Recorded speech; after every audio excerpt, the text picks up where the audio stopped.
दोस्तों, क्या आपने कभी अब तक के जीवन में ऐसा देखा है कि किसी हाथी ने तरबूज की तरफ देखा और वो हाथी तरबूज जैसा बन गया हो, या फिर किसी खरगोश ने स्ट्रॉबेरी को देखा और वो खरगोश स्ट्रॉबेरी जैसा बन गया हो, या किसी पेंगुइन ने केला देखा और वो पेंगुइन केले जैसा बन गया हो, और किसी घोड़े ने पाइनएप्पल देखा और घोड़ा पाइनएप्पल जैसा बन गया हो? नहीं देखा है ना? तो फिर इंसान ही क्यों किसी और की नकल करने लगता है?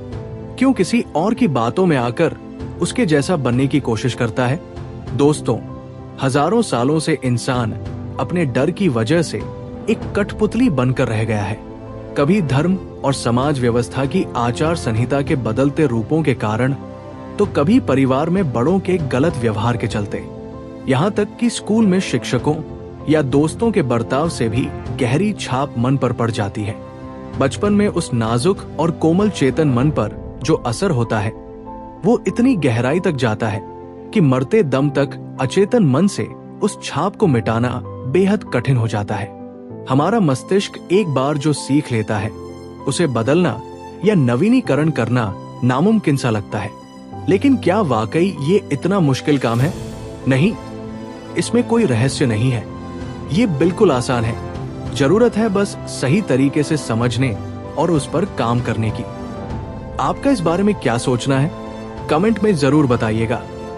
दोस्तों, ये सच है कि कुछ चीजें हमारी और आपकी शक्ति से बाहर होती है। जैसे कि ग्रहों की चाल को हम बदल नहीं सकते, मौसम के बदलाव को रोक नहीं सकते, समुद्र और ज्वार भाटे के आकर्षण को नियंत्रित नहीं कर सकते, और ना ही सूरज के उगने और डूबने के क्रम को बदल सकते हैं। इसके अलावा हम किसी और के मन और विचारों को भी बदलने में असमर्थ हैं। लेकिन क्या आप जानते हैं, खुद को बदलने की शक्ति आपके पास है। एक बार सोचिए, आपकी मानसिक गतिविधियां, आपकी कल्पना और आपकी इच्छा शक्ति को कौन रोक सकता है? इसका जवाब है कोई नहीं, सिवाय आपके। सिर्फ आप ही किसी और को यह अधिकार दे सकते हैं कि वो आपकी सोच पर असर डाले। लेकिन अगर आप चाहें तो अपने मस्तिष्क का नवीनीकरण करके अपने जीवन का पूरी तरह से कायाकल्प कर सकते हैं। दोस्तों, आज का ये वीडियो आपके लिए एक नए जीवन की कुंजी साबित हो सकता है, इसलिए वीडियो को अंत तक जरूर देखें। और अगर आप चैनल पर नए हैं तो सब्सक्राइब करना बिल्कुल मत भूलें।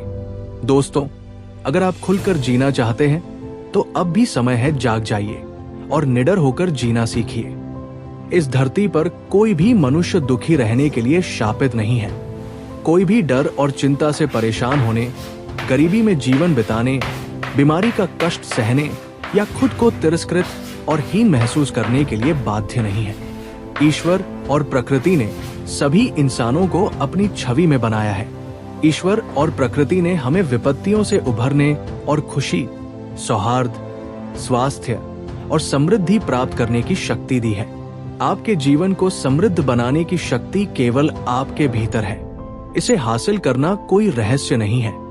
ये ज्ञान हजारों वर्षों से सिखाया जा रहा है, लिखा गया है और इस पर अमल भी किया गया है।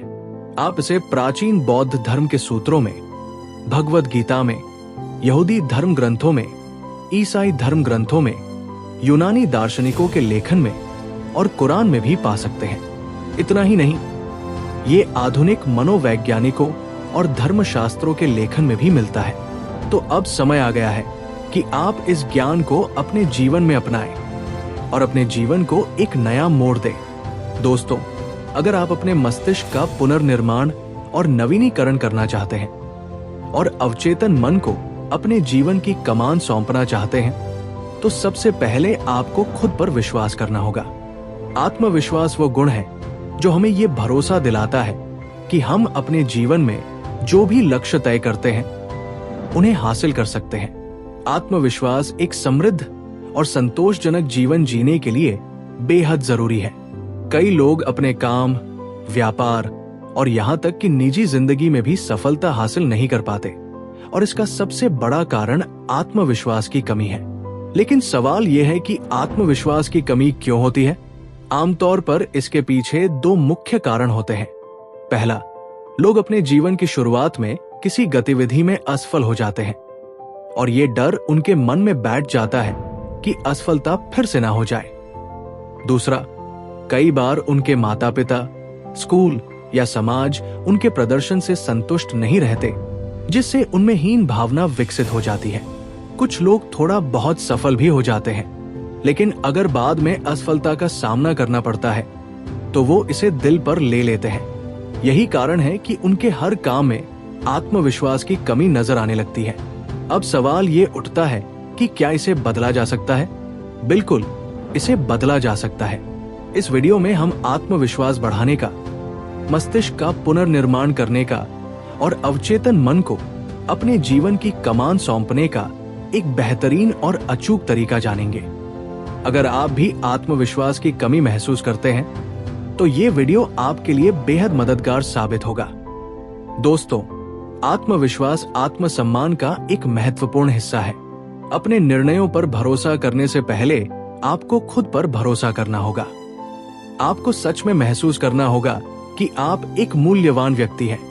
अगर आत्मसम्मान नहीं होगा तो आप कैसे मानेंगे कि आपके निर्णय सही हैं? दोस्तों, अक्सर ऐसा होता है कि हम अपने बारे में जो सोचते हैं उससे ज्यादा ध्यान इस बात पर देते हैं कि दूसरे हमारे बारे में क्या सोचते हैं। लेकिन ये बिल्कुल भी जरूरी नहीं है कि आप लोग क्या कहेंगे की परवाह करें।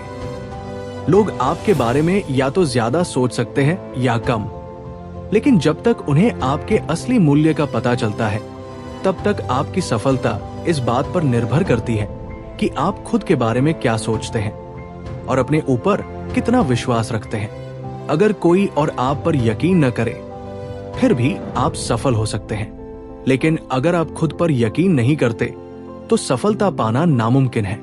चलिए दोस्तों, समझते हैं कि खुद के प्रति नकारात्मक भावनाओं से कैसे बाहर निकला जाए। आत्मसम्मान और आत्मविश्वास को बढ़ाने के लिए आपके अवचेतन मन की प्रोग्रामिंग में बदलाव जरूरी है और इसमें सिर्फ आपकी सच्ची प्रार्थना ही आपकी मदद कर सकती है। दोस्तों, आप कह सकते हैं कि आप प्रार्थना को आजमा कर देख चुके हैं। ये आपके लिए बिल्कुल काम नहीं करती है। दरअसल आत्मविश्वास की कमी और बहुत ज्यादा कोशिशों की वजह से आपको आपकी प्रार्थना का जवाब नहीं मिला है। अवचेतन मन की कार्यप्रणाली को पूरी तरह न समझ पाने के कारण कई लोग अपनी प्रार्थना का जवाब पाने में खुद बाधक बन जाते हैं। जब आप जान जाते हैं कि आपका मन कैसे काम करता है तो आप में आत्मविश्वास आ जाता है। हमेशा याद रखें कि जब भी आपका अवचेतन मन किसी विचार को स्वीकार करता है तो वो इस पर तुरंत ही काम शुरू कर देता है। इस उद्देश्य को पूरा करने के लिए ये अपने सभी शक्तिशाली संसाधनों का इस्तेमाल करता है और आपके गहरे मन के सभी मानसिक तथा आध्यात्मिक नियमों को गतिशील कर देता है। नियम हमेशा काम करता है, चाहे विचार अच्छे हो या बुरे। फलस्वरूप, अगर आप इसका नकारात्मक तरीके से इस्तेमाल करते हैं तो इससे आपको परेशानी, असफलता और दुविधा मिलेगी। जब आप इसका सृजनात्मक तरीके से इस्तेमाल करते हैं तो आपको मार्गदर्शन, स्वतंत्रता और मानसिक शांति मिलेगी। दोस्तों, आपकी प्रार्थना का सही जवाब अवश्य मिलता है, लेकिन तभी जब आपके विचार सृजनात्मक हो, जब आप असीमित के साथ एकाकार हों, जब आपके मन में सभी के प्रति प्रेम और सद्भाव हो। ये पूरी तरह स्पष्ट हो जाता है कि आपको असफलता से उभरने के लिए सिर्फ एक काम करना है। आप इसी समय सफलता की वास्तविकता को महसूस करके अपने विचार या आग्रह को अपने अवचेतन मन तक पहुंचा दें। आपके मन का नियम बाकी का काम खुद कर लेगा। आस्था और विश्वास के साथ आग्रह करें। अपने अवचेतन मन को आपकी कमान संभालने दें, तभी आपको सही जवाब मिल जाएगा। दोस्तों, आप ऐसा कदापि न करें। मैं बहुत कड़ी कोशिश करूंगा ये कहकर। यदि आप मानसिक दबाव या शक्ति का इस्तेमाल करेंगे तो आपको परिणाम कभी नहीं मिलेंगे। आपका अवचेतन मन दबाव पर प्रतिक्रिया नहीं करता है, ये तो आपके विश्वास या चेतन मन की स्वीकृति पर प्रतिक्रिया करता है। हो सकता है कि आप ऐसे कथनों की वजह से भी असफल रहे हों। परिस्थितियां बदतर हो रही हैं, मुझे कभी कोई रिजल्ट नहीं मिलेगा, मुझे परिस्थिति से बाहर निकलने का कोई रास्ता नजर नहीं आ रहा है, ये सब निराशाजनक है, मुझे समझ नहीं आ रहा है कि क्या करूं। मैं बुरी तरह उलझा हुआ हूं। जब आप ऐसी बातें करते हैं तो आपको अपने अवचेतन मन की तरफ से कोई प्रतिक्रिया या सहयोग नहीं मिलता है। आप भौंचक के दुविधा भरी स्थिति वाले सैनिक जैसे होते हैं। आप उसी जगह पर खड़े रहते हैं। आप न तो आगे जाते हैं न ही पीछे। दूसरे शब्दों में आप कहीं नहीं पहुंच पाते हैं। दोस्तों, आपका अवचेतन मन हमेशा सबसे प्रबल विचार से नियंत्रित होता है। आपका अवचेतन दो विरोधी विचारों में से ज्यादा शक्तिशाली विचार को चुनता है। प्रयासहीन तरीका बेहतर होता है। अगर आप कहते हैं कि मैं बहुत आत्मविश्वास चाहता तो हूं, लेकिन ये मुझ में नहीं आ सकता, कड़ी कोशिश करता हूं, मैं खुद को प्रार्थना करने के लिए विवश करता हूं, मैं अपनी समूची इच्छा शक्ति का इस्तेमाल करता हूं, तो आपको एहसास होना चाहिए कि आपका अति प्रयास ही आपकी गलती है। इच्छा शक्ति का इस्तेमाल करके अपने अवचेतन मन को मजबूर करने की कभी कोशिश न करें कि ये आपके विचार को स्वीकार कर ले। ऐसी कोशिश हमेशा नाकाम होती है। इसी वजह से ये होता है कि आप जिसके लिए प्रार्थना करते हैं, आपको उसकी विपरीत चीजें मिलती हैं। दोस्तों, शांत मन से ही ज्यादा काम होता है। शांति और विश्वास में ही आपकी शक्ति है। शक्ति संसार की परिस्थितियों पर विचलित होने, आंदोलित होने और खौलती कड़ाही बनने में निहित नहीं है। आप संसार को तो नहीं बदल सकते, लेकिन आप खुद को तो बदल सकते हैं। हो सकता है कि आप लोगों के कामों को नापसंद करते हो। निश्चित रूप से लोग लूटमार, बलात्कार, हत्या जैसी चीजों को नापसंद करते हैं। आप वो सर्वश्रेष्ठ करते हैं जो आप कर सकते हैं। आप नेताओं को पत्र लिखते हैं, मतदान करते हैं, पुलिस के साथ सहयोग करते हैं आदि। सबसे अहम बात है अपने खुद के मन को शांत रखना। इसे असीमित के साथ एकरूप रखें, क्योंकि आंदोलन, उथल पुथल, विद्वेष, नफरत और क्रोध से समस्याएं नहीं सुलझती। उनसे तो परिस्थितियां बदतर होती हैं। इस तरह आप सामूहिक मन में ज्यादा विषैले पदार्थ और गंदगी भर देते हैं। आप भलाई से ज्यादा अपना ही नुकसान कर रहे हैं। दोस्तों, यदि आपके मन में अशांति या खलबली है तो आप किसी की कोई मदद नहीं कर सकते। न सिर्फ आप में आत्मसम्मान और आत्मविश्वास की कमी होती है, बल्कि आप एक खराब साथी, खराब पिता और खराब सहकर्मी भी होते हैं। आपकी समस्याओं से निपटने में आपकी सफलता इस बात पर निर्भर करती है कि आप कितने शांत, स्थिर और मानसिक रूप से संतुलित हैं। शांति, स्थिरता और अंतर्दृष्टि के एहसास के साथ ही आपको ये भी एहसास होना चाहिए कि आपके भीतर एक असीम ईश्वरीय अवचेतन मन की प्रज्ञा है। ये मार्गदर्शन और दिशा देती है, आपके सामने आदर्श योजना पेश करती है और आपको दिखाती है कि आपको किस राह पर चलना चाहिए। दोस्तों, ईश्वरीय अवचेतन मन की प्रज्ञा आपके भीतर जीवित आत्मा के रूप में सर्वशक्तिमान है। ये संसार की एकमात्र सृजनात्मक शक्ति है। ये एक शक्ति है, 2 या 3 या 1000 शक्तियां नहीं, सिर्फ एक है। आप इसे ईश्वर, अल्लाह या ब्रह्मा कह सकते हैं। सिर्फ एक ही शक्ति है, सिर्फ एक ही सृजनात्मक शक्ति है। आपका विचार सृजनात्मक है, इसलिए अगर आप अच्छा सोचते हैं तो अच्छा परिणाम मिलेगा, और अगर आप बुरा सोचते हैं तो बुरा परिणाम मिलेगा। अगर आप कमी और जरूरत के बारे में सोचते हैं तो कमी और जरूरत का ही परिणाम मिलेगा। अगर आप ईश्वरीय अवचेतन मन की प्रज्ञा की दौलत के बारे में सोचते हैं तो दौलत मिलेगी। आपका विचार सृजनात्मक होता है। सिर्फ एक ही अभौतिक शक्ति है दोस्तों, जिसे आप जानते हैं, और वो ईश्वरीय अवचेतन मन की प्रज्ञा ही है दोस्तों, और कुछ नहीं। आपको कौन शासित या नियंत्रित करता है?